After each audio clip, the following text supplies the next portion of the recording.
But if the financial crisis and recent recession taught us anything, it's that economies do better when everyone has a chance to succeed. For a long time, it was thought that countries had to choose between economic growth or economic inclusion, but it turns out that's a false choice. If a CEO makes more in a day than a typical employee makes in a year, that kind of inequality is not just bad for morale in the company. It turns out it's bad for the economy. That worker is not a very good customer for business.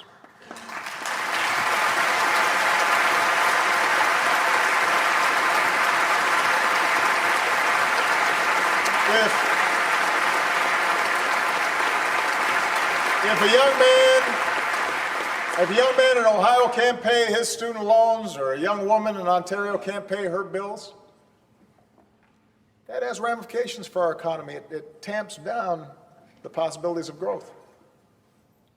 So we need growth that is broad and that lifts everybody up, including tax policies that do right by working families and robust safety nets for those who fall on hard times.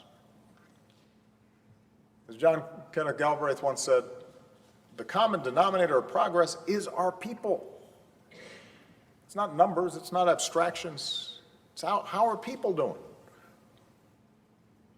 Now, of course, many who share this progressive, inclusive vision can be heard now arguing that investments in our people, protections for our workers, fair tax policies, these things are not enough.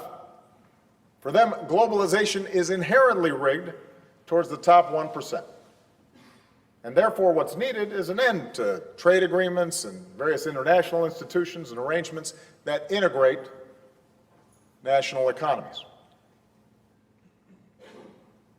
And I understand that vision. I know why it's tempting. It seems as if we draw a line around our borders that it'll give us more control, particularly when the benefits of trade and economic integration are sometimes hard to see or easy to take for granted. And the very specific dislocations are obvious and real. There's just one problem.